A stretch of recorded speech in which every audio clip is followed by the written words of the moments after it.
So hello, I'm very jet lagged. I only came in about a day and a half ago, and I'm leaving again tomorrow night. So yeah, I know, woo for really quick travels to America.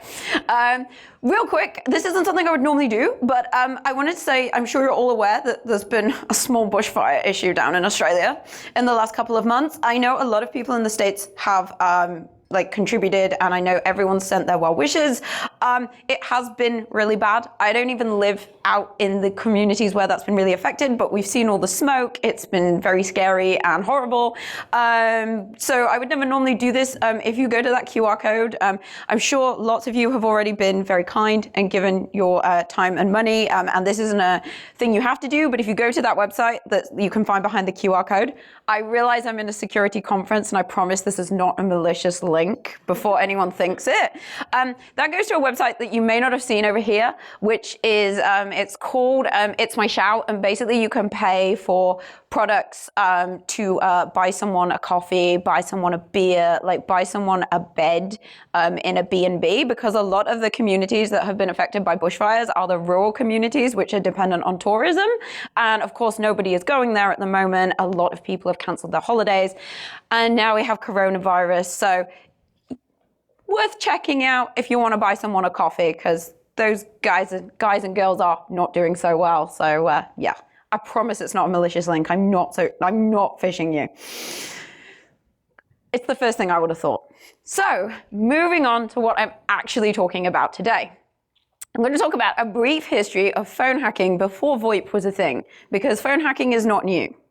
And depending on your generation and how long you've been in tech for, you probably know some of this already, but I'm willing to bet at least a decent proportion of people in here are not aware of this. I'm going to recap the basic tech principles of VoIP systems.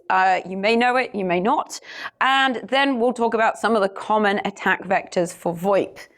Now, this is the moment of truth to see if the sound started working.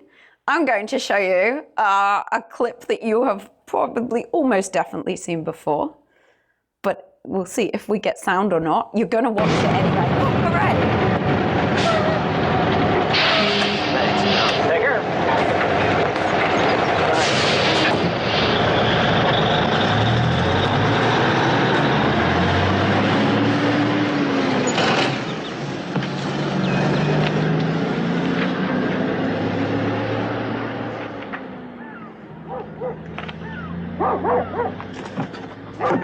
Do this now, it's great, because we have sound.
Goose Island, Oregon, please. The number for Dr. Robert Hume, H-U-M-E, on Tall Cedar Road. Checking under Dr. Robert Hume, H-U-M-E, on Tall Cedar Road. I find no listing. What does that mean? He doesn't have a phone? I'm sorry, I have no listing. Oh, wait, Falken. Dr. Stephen Falken, F-A-L-K-E-N, at the same address. I find no listing for Dr. Stephen Falken, F-A-L-K-E-N, on Tall Cedar Road, Goose Island. Thank you.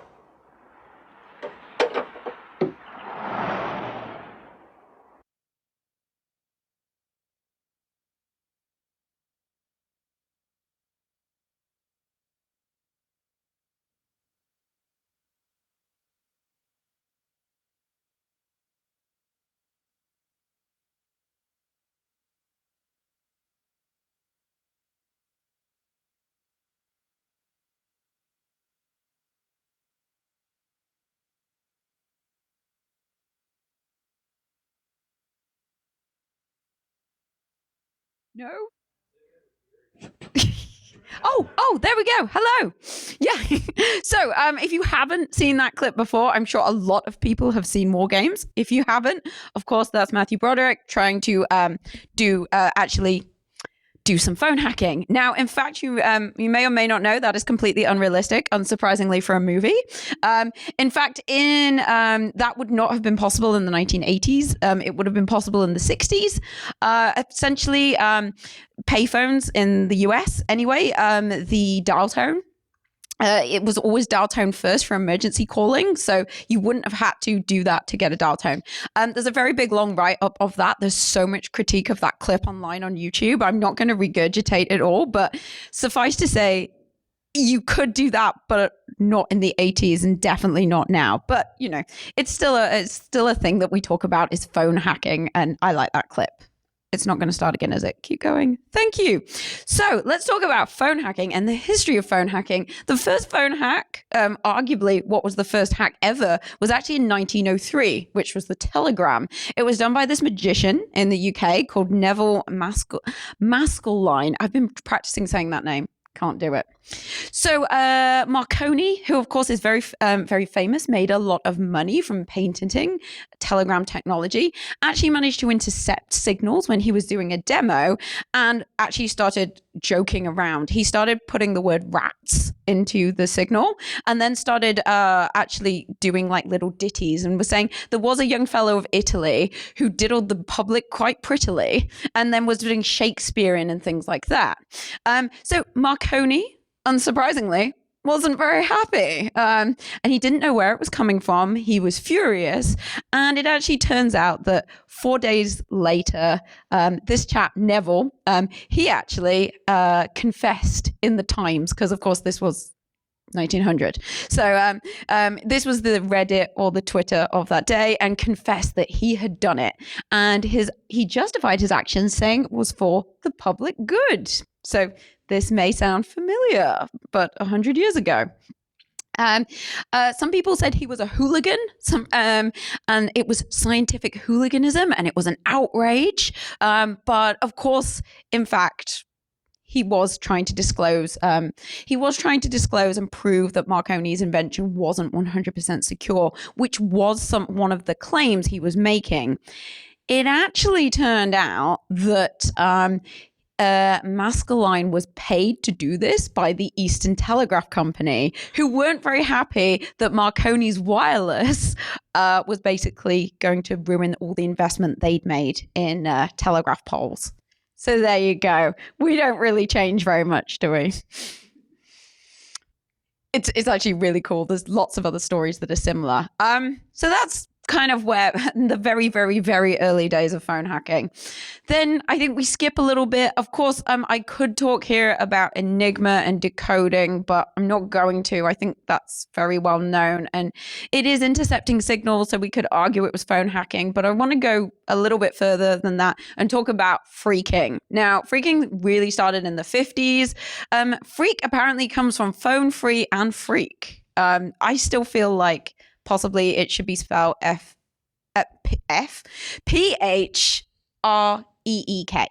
Just my take, but there we go. And it began when people realized that they could recreate the exact pitch of the phone routing signal. Now, the phone routing signal is different now, but at the time you could. I mean, typically, phreakers were just using these things to make phone calls. And some people use them for eavesdropping, but yeah, I don't know why, but I just put like Barney and telephone, sorry.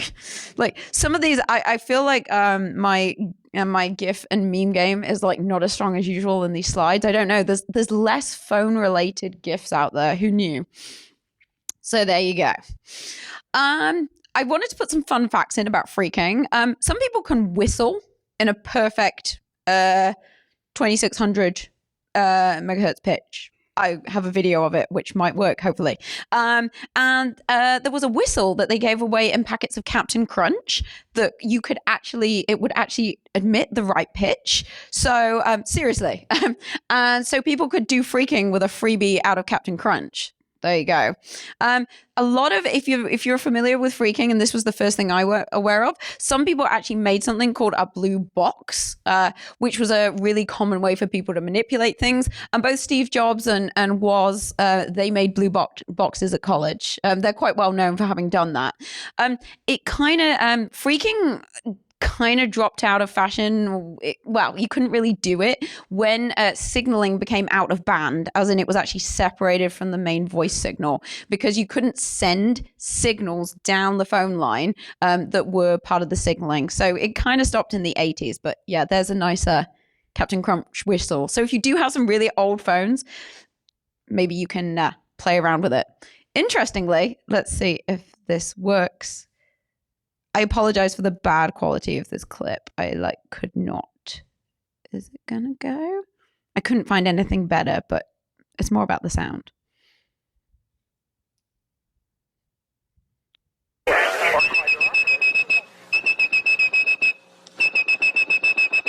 If you had perfect pitch like blind phone freak Joe and Grecia, you could whistle calls through the network.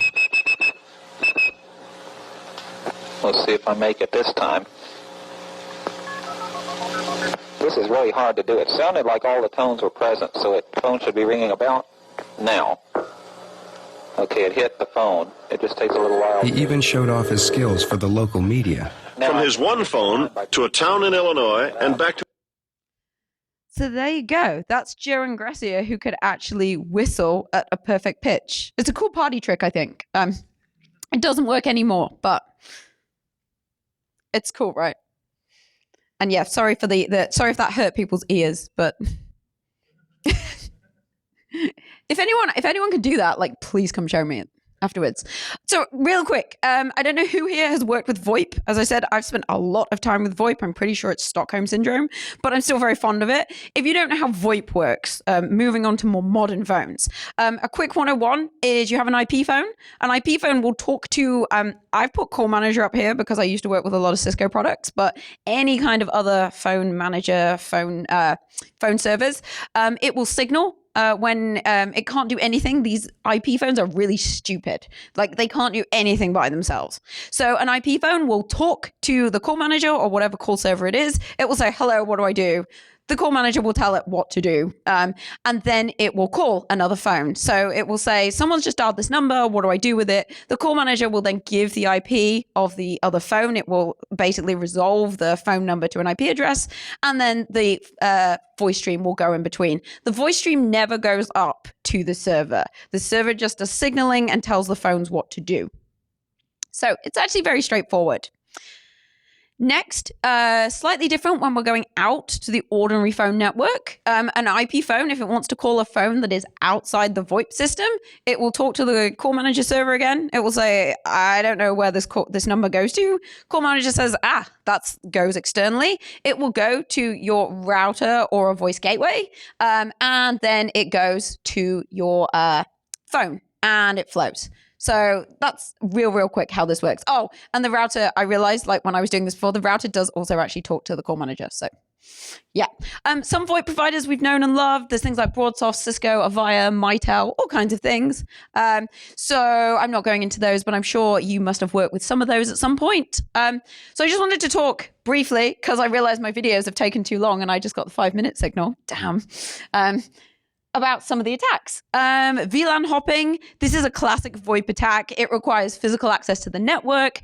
You're going and basically you just need to identify the voice VLAN number and then you start sending traffic into it. This allows you to eavesdrop on calls. I've done this one before. It basically requires you to physically secure your network, hard coding MAC addresses. I know that's an awful thing to do, but in theory, it does stop this attack.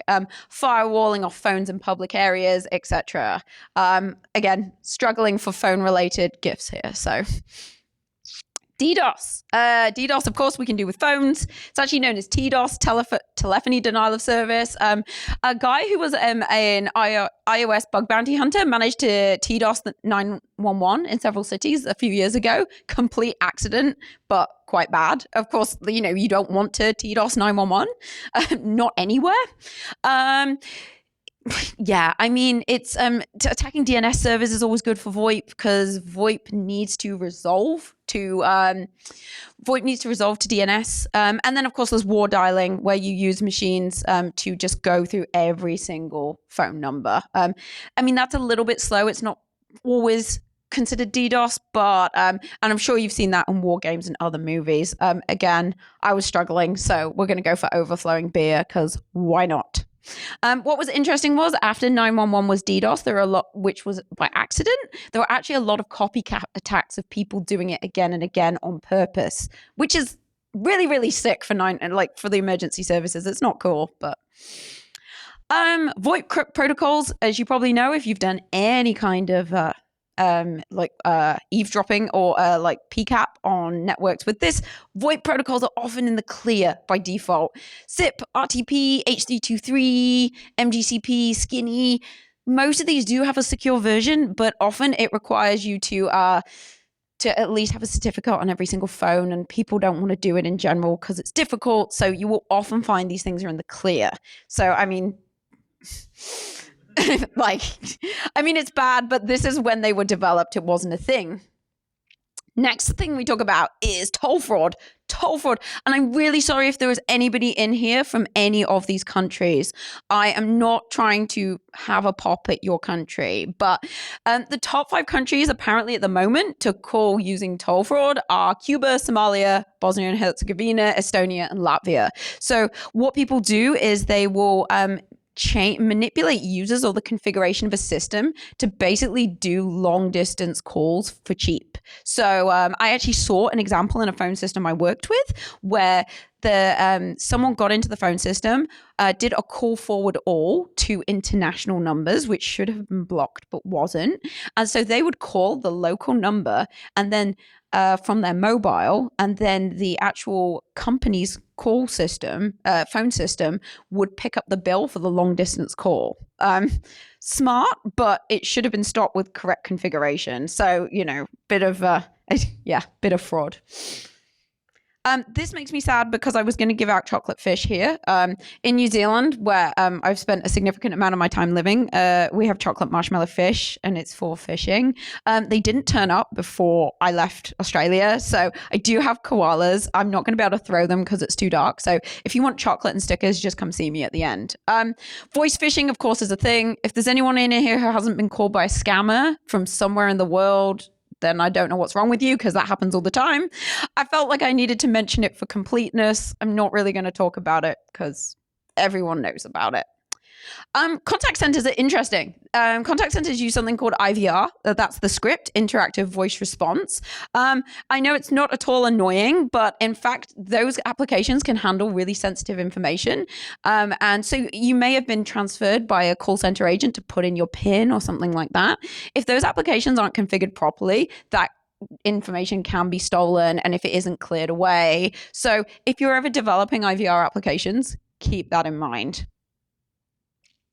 SS7 hacking. SS7 is the signaling that's used throughout the PSTN network, the public network. Hacking team in 2014, they of course came to prevalence when they found out that they were using SS7 vulnerabilities for their products, so they were basically selling it to particularly brutal regimes. Not great. I know, this is just my favorite. I try and get it in everything. Voicemail is super insecure. It's often one of the first things attackers will look for. Clippy is on this slide for no reason. The British celebrity voicemail hacking, you might remember this. We called it hacking. It wasn't really hacking. It was basically journalists manipulating default pins to get into celebrities and other people's voicemails. The most sad thing about this was you may or may not be aware that they actually broke into the voicemail of a teenager who was murdered. And because they accessed her voicemails, her parents thought she was still alive, which is obviously awful. But that's what that was about. They didn't really do hacking. They just, arguably, it depends if you want to call it hacking or not. They were basically exploiting default pins in voicemail boxes. But very sad. People went to jail, and rightly so, I think.